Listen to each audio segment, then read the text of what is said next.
Hey everybody, it's the Last Robo-Kai here, and welcome to another episode of Let's Play Dawn of War.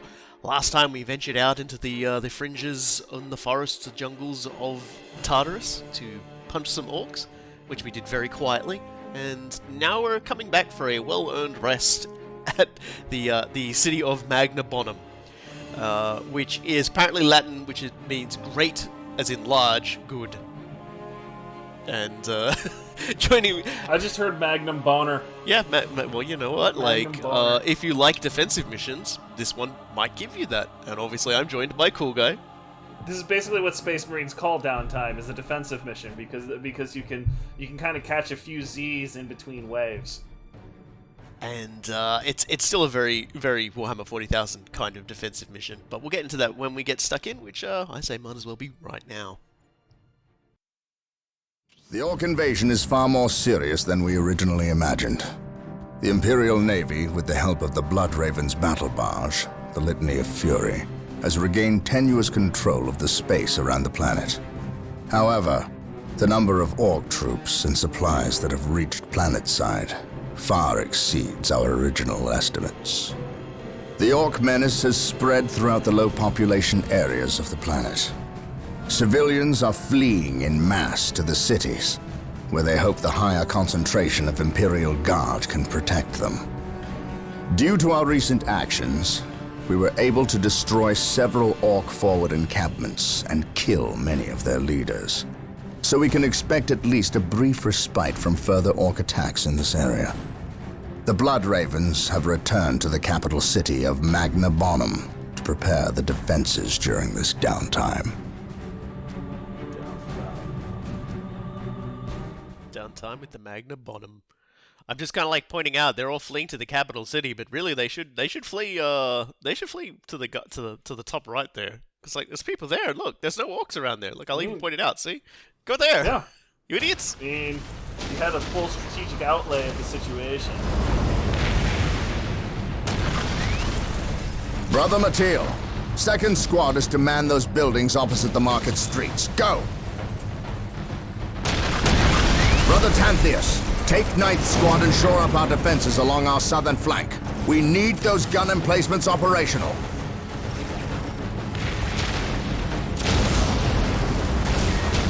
That is correct, Brother Corrales. Begin executing Protocol 18. We will silence that Ork artillery. My lord, I have taken the liberty of stationing my Imperial Guard around the key facilities, including the spaceport and power plant. Your initiative is admirable, Colonel, but I need you to pull your men back to this location where they can concentrate their defense. But if we abandon the spaceport... We cannot hold the spaceport, Colonel. We have to maximize our defense in one location to assure victory. Do not mistake the Orks' simple manner for stupidity. They are far more cunning than they may seem. Now go. Yes, my lord. I do not agree with this course of action. Why are we sitting back waiting for the Orks to strike? We should attack! Surely it is better than doing nothing. You would have us meet the Orks on open ground? That would be madness. It is written in the Codex Astartes that this situation calls for a defensive action. Of course. You are right. Perhaps patience is the better virtue here. It's still just getting mad, then getting unmad quite rapidly there. Brothers! Getting called out. Oh, Yes, he paused right away. Yeah, I'm pausing it just to show you what's the situation. We've got some Imperial Guard troops, we've got some points, and we've got a defensive action. And once I've done that, I don't actually pause the game for the entire thing. I do this all real time. You can actually pause this game and give orders if you feel a bit overwhelmed. Heavy bolter turrets have been made available to us. Be sure to place their defensive power wisely. Yes, Landmines are now available for placement in our enemy's paths. God, land. As you wish. Yes, my lord. Yeah, landmines are cool, but I never use them. Turrets, however. I mean, yeah, turrets, however, are amazing. My annoyance with landmines is precisely how one and done they are. They cost a lot for what they do. Yeah, I always find it's like, you know, if something costs money to build, you're probably just better off like that. You're just better off for saving for something more permanent as a solution. I mean, if they cost like they cost 75 requisition, if my memory serves me correctly. If they cost 25, they would be an amazing deal for what they do. Like, but it's just there's so much that you put into it for how little you get out of it and how relative they are. And the other thing that I should mention is that I always love the intro to this one because of the random brothers that Gabriel is calling it. It always reminded me of Warhammer 40k Chaos Gate. Yeah, that's a fantastic game too. That's like that's basically XCOM with Space Marines, and fantastic for it. Oh yeah. That's another game that I would 100% do if we could get it working properly. Dude, don't let all of the guard die. Don't worry, they'll live. I know. I just sort of got a bit lax on it there, but don't worry, they're rebuilding. They won't get wiped out. Yeah. That's not me being soft-hearted. That's me saying you need grenade launchers. Grenade launchers are amazing. Yeah, the grenade launchers are really, really great. It's kind of funny actually how under-equipped we are starting out as the Space Marines. Like, we will be facing like full Ork armies with, like, you know, the barest of our arsenals. But at the very least, you know, the start out for this isn't too bad. It will escalate. My knowledge. Yeah.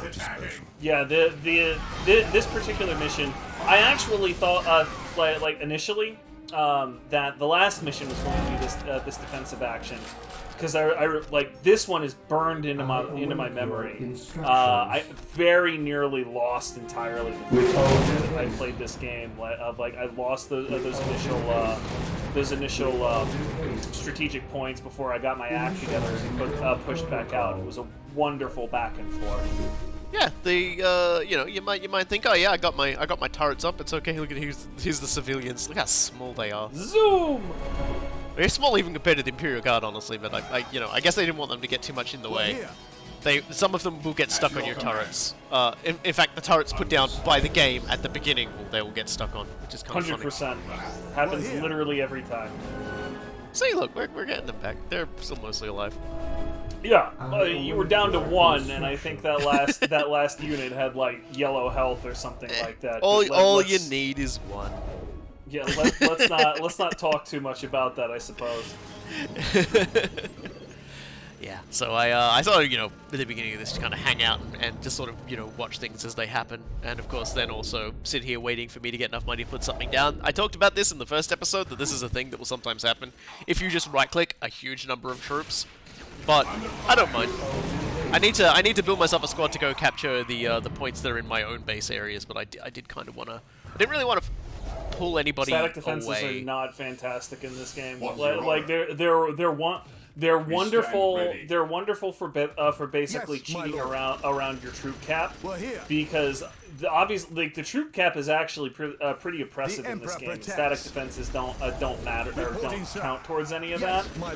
So a couple of heavy bolter turrets can be amazing because they'll let you hold a spot that you would otherwise need to secure with a squad. But you know they're meant to fall over with any kind of determined attack. Yeah, most anti-tank troops and artillery will completely outrange them. Yeah. And so, and even you can upgrade them to an anti-vehicle variant, and yeah, still will mostly get outranged by the things that you know, the things that could basically kill them. Yeah, it's you should not thing. rely on it. Like what it's mostly there to do is provide you time to respond if a actual concerted attack happens, and erase the need to respond to just pissant little raids. Yeah, it's a good way to just keep an enemy from sneaking inside your base early on and start killing it. So the armory is now getting outlaid with a lot more gear that's a lot more interesting. Now we're getting frag grenades for Space Marines. This is a tool that starts really opening up your options. This is the sort of the moment where you know, the Space Marine squads go from being a strong early game unit to a ridiculously strong mid game unit, because grenades are just really good at disrupting enemy formations, and nobody can tank running up to throw them quite like a Space Marine squad can. And like, disruption is extremely important in this game, because units that are knocked on their backside still take about the same amount of damage. They just don't shoot back, which is the best thing you could hope for in this game. If you're trading fire and the enemy can't shoot at you, then yeah, that's solid gold, and you definitely want that in this game. And so many things disrupt enemies that way. The best part about it is that it provides a place or an opportunity for you to move your own units. So like if you go up, throw a grenade and disrupt 3 different enemy squads, you can then move something like the Imperial Guard, who can't take a whole lot of hits, up, and all of a sudden they're now in a good position to start using their heavier weapons or whatever have you. And like those moments are the bread and butter of good gameplay in this game. They're in Dawn of War. The absolute bread and butter. So I realize we probably should explain a few things. If anybody's like not familiar with Warhammer 40,000, which like at this point it has become a lot more popular and memey than when we first started, and it was already fairly popular then as well. So the Codex Astartes that they reference is the big book of warfare that most Space Marines read and learn from. It was written by the Primarch of the Ultramarines before his sabbatical in a stasis cell. He's back again now, as I said in a previous episode. Don't worry about it too much. And yeah, he was an extremely good tactician, and so he wrote a big book about all the possible scenarios that you could face. Good organization for a Space Marine chapter. It basically just took a lot of the learning as you go out of being a Space Marine. Every time you get a new recruit, them having to learn tactics and stuff. Like, it has over time become almost a holy book of its own for the and stagnant doctrine for some chapters. But at the same time, it is so flexible in its nature. There's a lot you can get out of it. When they reference the best way to deal with the scenario like this being a defensive action, it's come from an extremely professional point of view. I mean, not a lot of people like the Ultramarines, nor like the Primarch, but he wasn't wrong. Like the main reason people end up not liking the Ultramarines is that they're boring. They're very much baddies for first Space Marine chapter. If you are at all familiar with the overall history of the Space Marines, they're very much the exemplars of it. So a lot of people get tired of listening to that standard doctrine, which is completely fair. But I mean, it's important to provide a base. It's important to understand somebody would have to be the people base. come Yes, from. my lord. Yeah, and the Codex Astartes itself is one of it's a great example of the corrupted truth sort of idea that comes through that threads through a lot of the Imperium. They have a lot of truths, but they have over time made these truths grotesque by holding on to them too tightly, which is like that's a pretty common theme in literature, and it's if anybody's ever read Winesburg, Ohio, that's literally the entire book of Winesburg, Ohio. It's people holding on to traditions and truths that are correct, but they hold them so tightly that they lose the point. The Ultramarines' Primarch specifically said, "Look, this is supposed to only be a starting point. You should consider this a living document." And of course, there are a number of chapters now that consider it holy doctrine and incontrovertible, and it is a dead document because of that, which is ironic because that goes completely against the spirit of what they were supposed to be holding. And that's that sort of theme just occurs again and again and again in Warhammer 40K, and it's always wonderful and hilarious to see how it's shown off and how it's executed. Here comes trouble. We have war tracks. Yes, war tracks are you might call them the first offensive vehicle that Orks can get, and yeah, the war tracks come in two varieties. We are seeing the grenade launcher variety here. They also can upgrade to rocket launchers, which is it's weird how the Space Marines call theirs missiles, but the Orks call theirs rockets because like rockets miss more than missiles in this game. Yeah, that's literally the distinction, by the way. Yeah. The funny thing is that I was getting ready for this because I knew it was going to come, but I didn't want to upgrade my heavy bolter turrets just yet, because as I've demonstrated in previous videos, I like to have a tank hunting section that I do all like the manual targeting for my Space Marines with missile launchers, and that's the boys who've joined now. I've got 2 squads of those guys, and you'll continually see me just doing that. Yep. And now the war tracks will just start coming out a lot more often.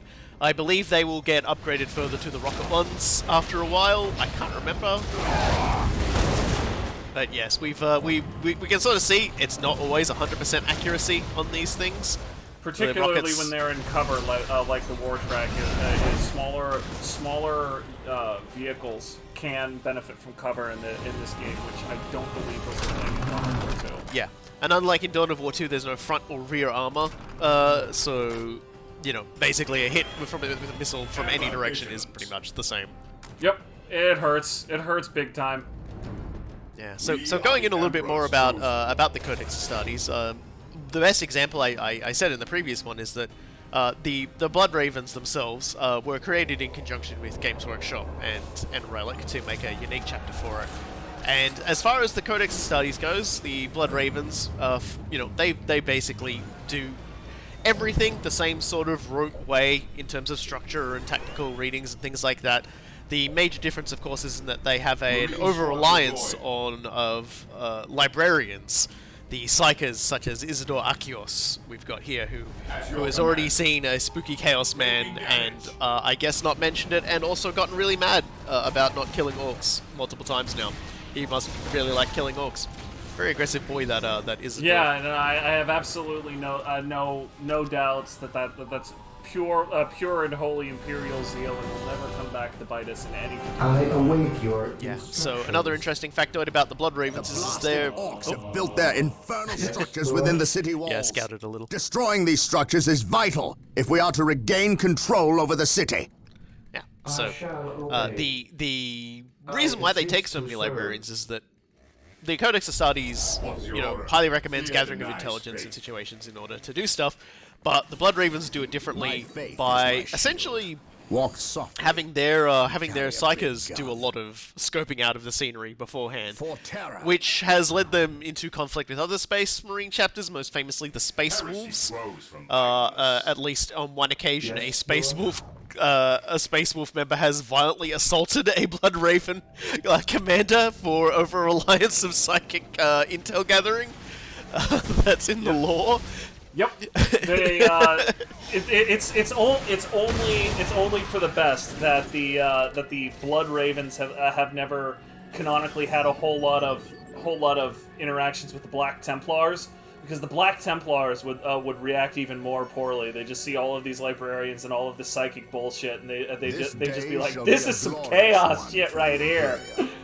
Yeah, we are not down with this. Although, if you remember, in Space Marine, the Black Templars and Blood Ravens did arrive towards the end and fight alongside the Ultramarines, so who knows what happened then. I don't remember that being the Black Templars. Oh, that was the Black Templars. No, the Black Templars turned up with the Inquisitor at the end. Hence my confusion. I remember the Blood Ravens showing up and being chill with Titus. They were dragging Titus off, and the Blood Ravens were just kind of like shuffling into the background, one of them holding like a holy weapon from the Templars behind his back. Yeah. Because that's the other thing the Blood Ravens are famous for. They like to collect relics, and not necessarily collect relics like that. They don't. Well, let's just say if an ally that they're fighting alongside happened to fall in battle, and a Blood Raven happened to find that relic, rather than return it to the chapter, they will take it and they will keep it. They're clearly at that point it was gifted to them. Okay, just gifted. Yeah, there's a lot of quotation marks gifting. Like, there's a reason why a lot of people call them the Blood Magpies. They really like the shiny things. They steal so much shit. I love it. Now, and the reason now, interesting enough, the Blood Ravens weren't always so predisposed towards the use of Psychers. It actually comes as a formation, like as a result of one of their historical moments where, as is often the case, their Space Marine chapter, like many Space Marine chapters, found itself on the brink of ruin from a particular conflict where things went badly, and pretty much the entire chain of command for the Blood Ravens had been annihilated during this campaign, and so the most senior representative was a librarian, and so he went and basically locked himself away for like either a day or a week. And then finally came out with all the knowledge that they needed to correctly position themselves in order to start kicking backside. And they were able to sort of turn it around and earned much favor, of course, with the whisperings of, I think these guys were over-relying on psychic powers, that's a bit wonky. But you get that in the big jobs, I guess. Yep. Tank hunting time, and I've got like one squad that I'll be trotting around to capture things from behind. Yep, you've got. But this is actually a critical part of how the AI works. Is that particularly in this mission, the AI. Good lord, the AI will see any what are they called, strategic points that you have not captured as theirs, and extra attacks will keep showing up on any places that they consider theirs. It's only when you actually take them that the behavior of the AI starts to change. It puts an extra emphasis on doing both parts of this assault and hold procedure, which is just great. It makes for this a much more engaging mission rather than just building your turrets and waiting for the punch. Yeah, this is, like I said, distinctly Space Marine Warhammer 40,000 style defense mission, because you hold your ground and then you push out the fight, because most defensive missions in RTS games, you hold out until reinforcements arrive and the enemy depletes themselves. It's basically the law reason for your success of holding out for a certain time limit. In this game, the Space Marines were the reinforcements, and good luck finding an orc like force that actually runs out of numbers. So you're definitely going to be trying to trying to push them out of the city rather than like hoping they deplete themselves. I mean, they're orcs. Depleting themselves is exactly something. On alert, brothers. Yeah. I forgot to mention as well, Isidore does come with a psychic power to start with. Further upgrades once we get a structure later in the game will give him more powers that he can use. But at the moment he just has Smite, and Smite is very much the ubiquitous AoE blast, kills a lot of enemies kind of attack. I also did show off the frag grenade during that previous fight while we were talking, and like basically wiped out a squad of orcs. It most certainly did. And Smite is basically a frag grenade that you can throw from like places far away. It's super takes good. way too long to That is cool true. Down, though. Like I like That Smite a lot, me. but it does take a dog's age to come out. Like literally, Chip has aged in the time it takes to come out. Yeah, it takes ages to come out. The cooldown on it's quite long. I don't know. Like I guess for what it is and the damage it does, because it is more powerful than a frag grenade. It doesn't cost you anything. Yeah, that too. Like I mean, it's just there, and it's there to help. So just use it. It's fine. Attack! Press your buttons. That's my hot take. Press your buttons. Yeah, I came from like my favorite RTS before Dawn of War came out was Battle Realms. I think I've said repeatedly, and that's a game where you can essentially give every single unit in the entirety of your game a secondary activatable ability. So I got decent at pushing buttons. Just gotta, you just gotta remember you have it to use it. Battle Realms is such a good RTS. I think Dawn of War supplanted it as my favorite. Just because of how good it is. You made Gabe fall over. My faith is my shield. Yeah. Look, Isidor's gonna fall over too. Follow me.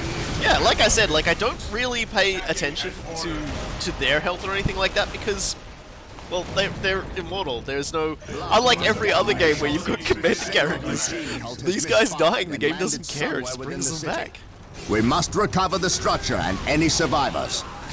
Yeah, so we've just gotten intel that a machine cult, our vehicle building has landed off in the distance. I kind of like that because it is a oh yep, there we go, rocket war track. Yeah, rocket war track. That was really not a great upgrade to get fighting a Space Marine tactical squad, but you know. And there come my tank hunters. Emperor be praised. There it is. The machine cult is still intact. And this is good because, as you can see, we are now finally building vehicles, and our first vehicle that we get is the dreadnought. Yeah. And the dreadnought is your hardest working unit in Space Marine Army.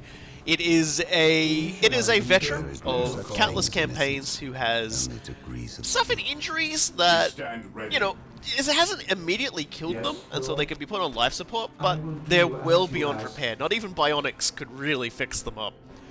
But their experience, their knowledge, and their strength, and their inspiration that they give other Space Marines is too high of a cost to lose. So they are interred in special life support sarcophagi and fitted to walking frames that allow them to essentially rejoin the war effort. And we get the standard model, which is armed with 2 power fists, excellent anti-tank weapons that allow them to just go up and smash things to death, and honestly overkill on infantry, but still usable on them. They have flamethrowers underslung on the power fists, so they do morale damage as they approach, and you can upgrade them with other weapons. They will replace one of their power fists with another weapon. We only have access to one of them for the moment, which is the assault cannon. The assault cannon is the big gun that goes brrrr, and everyone loves it. There is no such thing. Yes, my lord. If you don't love it, you're wrong. You're just wrong. I'm sorry. I apologize that you had to figure it out this way, but you're wrong. Yeah, if you played Space Hulk or Second Edition, Second Edition Warhammer 40,000, then you might be used to misfiring all the time. I'm sorry. That's just how it is sometimes. Doesn't happen in this game, so don't worry about it. In fact, the most famous part of the assault cannon is that you would roll the special dice that went they were the regular 6-sided dice, but they only went up to 3 and they had misfire on them, and so with certain weapons you could roll those dice and you'd fire that many shots with them. If you so a Stormbolter in Space Hulk, you'd roll that, you could do 1, 2, or 3 shots, or it would jam and would take, action points to clear. In the case of the assault cannon, you rolled 3 of those dices. 3 of those dice, sorry, I was pluralizing. Dices. It slices, it dices, and it duly ends. But if you rolled 3 misfires in one roll, the assault cannon would blow up, and I think take the Terminator with them because the thing just overheated and went kablooey. And the notable thing is that the in-game justification was that it overheated, but it could totally happen. There is no such thing. If you have luck like mine, basically. But yeah, no, Dreadnoughts are absolutely amazing. They're so much fun to watch go, and they have such delight. You would think that using a mostly dead sarcophagus that's on a walker wouldn't have a whole lot of writing potential on it, but they like Games Workshop and their writers with the Black Library legitimately do an amazing job at giving the Dreadnoughts personality and particularly the couple of times in various stories where they become almost Cassandra style characters, wherein they say, "Look, I've seen how this goes. I've seen literal millennia of battle. You don't want to do this." And some captain will be like, I'm sure it's fine. And then of course it turns out exactly the way the dreadnought said it was going to. And you get this mental image of this blocky sarcophagus on little stubby legs, just shrugging and throwing up its hands in complete exasperation. So good. My favorite Space Marine book is Brothers of the Snake by Dan Abnett. To me, it like I have said this in the Dawn of War 2. I've said this in Still the true Space though. Marine Let's Abnett Play. is great. It is the quintessential best book about Space Marines that you will ever read, and it also does include a dreadnought playing a pivotal role in basically being the voice of experience. So yeah, look, like It is such a good book, and it encapsulates so many of these themes. And we're gonna send this boy in. He's gonna. Oh, those sluggers are so fucked. Yeah, a slug. Like we saw what the killer cans could do to our guys. Hey, buddies, how's it What we going? do to them. How's it Look going? at this. He spins it. He throws it. He slices. He whacks. He smacks. The other gun we won't see until much later, and that is the multi-melter, which is basically how you tell anything armored to go fuck itself. If the power fist is overkill, the multi-melter is like, if used on infantry, the multi-melter is like overkill. Super overkill. Like if anybody here isn't familiar with how a melta works, a melta is like imagine getting a microwave and powering it with a nuclear reactor, and then just opening the front of the microwave at something you don't like. just do it that way, and watch that thing just stop existing. Yeah, and the multi-melter is when you do that and doubling. Yeah, pretty much. I said a nuclear reactor. This one's 2 nuclear reactors. Is the multi-melta. Yeah, it's great. And we'll get to see how those things behave in due course. It's so delightfully dumb. But we all did just get to see what the assault cannon does, and you can see the assault cannon tears through light armor very efficiently as well, which is also how it works on the tabletop. It's basically something that you just don't want to put.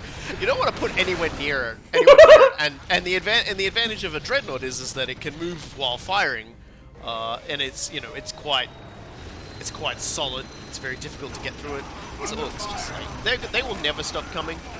We need to just basically slowly build up our choke points for their approaches, and then we'll go in there soon enough and kill them.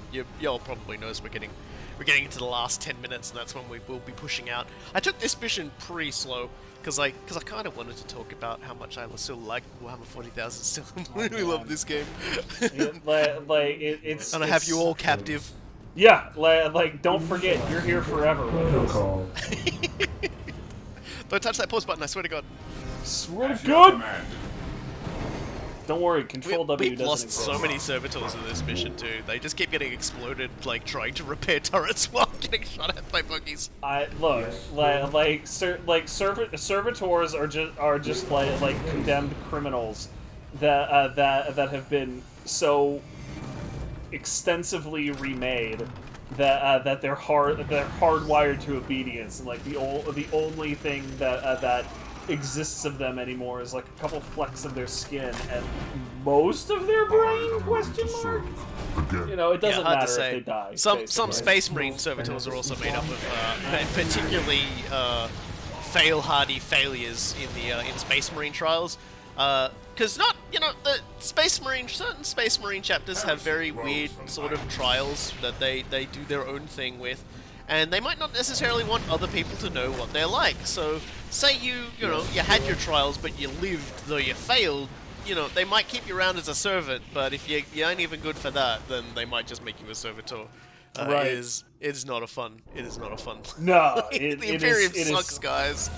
Yeah, these are the good guys of this universe. By the way, like that's, and to be clear, that's not like a ding. That is one of the things that is so delightful overall about the Warhammer universe, is that these are the quote unquote good guys. They're almost literally not. You know, like let's be real. The point is that since there are no good guys, you are free to be surprised. It's like the first glorious seasons of Game of Thrones, where we realized, hey, nobody in this show, nobody in this story is a good person. Not a single bloody one of them. Which means that all of the normal ideas about how the good guy has to win at the end don't apply. Yes, so there are actual stakes. You can be surprised. It's just you can also look at like the small numbers of characters who are trying to do better than awful in the setting. I mean, you look at Gabriel Angelos. He's a man who has just had to completely annihilate an entire planet. His home world, no less. His home world, and his response to it isn't, oh yes, well, it was the duty to the Emperor first and foremost, although that's why he did it. It's because it saddens him greatly that he had to do it. He feels like he failed, like his job was to protect these people from what happened to them, and he failed on a level so spectacularly, or at least that's how he sees it. He failed on a level so spectacularly, the entire planet had to be annihilated. Now, keep in mind, the way that this is explained is that he went to Cyrene, his home planet, and was overseeing the trials of new Space Marines, because that particular system that appears in Dawn of War 2, that I've forgotten the name, Aurelian system, I think it is actually. Aurelia, yeah. Yeah, Aurelia. Subsector Aurelia. It's the grounds where these Space Marines get their new recruits, and he went to Cyrene, and he was watching the combat trials and things like that, and he didn't say to anybody what it was, but he noticed something was wrong. So he called in the Inquisition, they took a look at it, he worked out something with them, and they brought in a fleet and they glassed that planet. So it must have been pretty bad. It was, in fact, very bad, and precisely what was going on, we don't know. And the only person who truly knows are the Inquisitors who are in charge, who would die before they said anything, and Gabriel Angelos, who is definitely going to die before he says anything. Again. So, like, will we ever truly know what was going on there? Probably not. Maybe in some future game, Gabriel Angelos will talk. I'm not holding my breath on that. Yeah. It is better to time to push out. It's murder time. Fun time, murder time. Yes. God, the assault cannon just chewing through everybody. And for what it's worth, if anybody is new to Warhammer 40k, Gabriel Angelos is very far from the only person who is trying to be the best person possible in this absolutely god-awful situation. And again, like, the Game of Thrones sort of parallels hold there, in that there were a number of people who were trying to be good in that absolutely horrible situation. They were relatively small players. Caiaphas Cain is one of the more famous examples of the Warhammer 40k universe, in that man tries so damn gut-chewingly hard to be the best person he can, the best out of every situation. But at the end of the day, he is just a normal human being in this universe of horrors, and he has some authority, but it's nowhere near enough to actually. So he Caiaphas Cain is like definitely another character worth reading about. Oh my gosh, he's great. And another work by Dan Abnett, the God's Ghosts books. They're always really good. Yes, Ibram Gaunt is like, like basically any story by Dan Abnett is at least worth your time, if not amazing. Yeah. Yeah, but Brothers of the Snake is still the absolute best. True story. I have had myself. somebody demand on my behalf that he write more stuff about the Iron Snakes chapter, and that if he didn't, I would send him snakes. And he said he was actually Australia. looking for... That's a real threat right there. Well, apparently the Dan Abnett's response was he was looking forward to it, so I didn't send any snakes. Because when someone says, I'm looking forwards to the life or death battle against snakes, and they get your return address, and they live, you're in trouble. That is problematic. like I would be very, very concerned about that person's inevitable retaliation. By the way, Dan Abnett, like if you're watching this, like freaking reach out to us. We would love to talk to you. We love you, man. Like I've read most of your books. Like you're freaking great. He did actually write also. He did write, and it wasn't because of my threatening. This I think came before my threatening. But he did actually do a short story featuring them. So there's been about 3 stories featuring them, because I believe they appeared in something else first, although I can't remember off the top of my head. Then Brothers of the Snake gave a much more intimate look at them, particularly through one particular Space Marine character, who then also appears in this short story, which is really amazing. It's a short story about how, in order to deal with one particular Ork incursion, they send literally one Space Marine to operate a guerrilla warfare for a better part of years by himself. I mean, that was how Martellus did in Dawn of War 2. Just saying.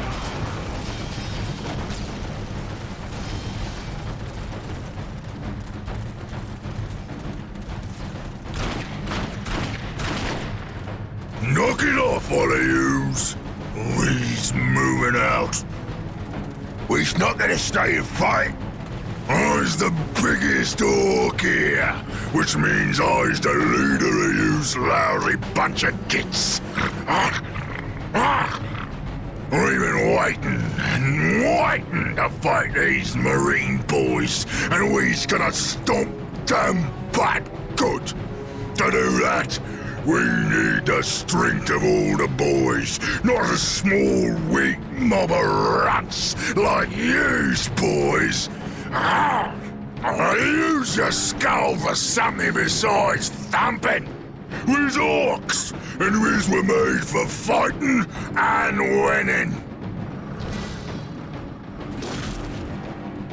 Sure thing. You're the boss. We's gonna go get Big Boss Ork among us. He got something special planned for these humies. The Ork chain of command. I love it because they did the perfect exposition for what actually Orks are like. He basically goes, so here's how the command chain works. I'm the biggest and I punch everybody else around and yell at them. And also, we don't ever actually admit we're running away. We just go... We clearly never actually losing. We've never lost before in our lives. Let's go tactically move back to our boss who will tell us what to do, because I'm clearly an effective leader in spite of my size. There is an absolutely beautiful Ork logic quote that I can't remember. I can't do justice right now because I don't fully remember it. But I promise I will lead off with it in the next episode. Well, it's the I believe you're talking about when the Orks talk about how an Ork never loses. If Orks never truly beat. Then it goes. I can't remember it, and I feel like it needs to be said exactly word for word to encapsulate how fucking beautiful it is. Well, I believe it is word for word. If we win, we win. If we lose, we're dead. It don't matter. And if we have to run away, we can come back and fight, so it doesn't count. Yeah, see that's not word for word though. Okay. I'm gonna start off next episode with it. I freaking promise. Okay, well, that's something to look forward to then, as we take the fight to War Boss Ork Among Us, and we actually get a little look into the inside of why the Orks are on Tartarus and why they've actually been doing so well, in spite of the fact that the Blood Ravens have been doing so well against them in the first place. Until then, I'm the Last Robokai. And I have been Cool Guy. And we'll see you all next time.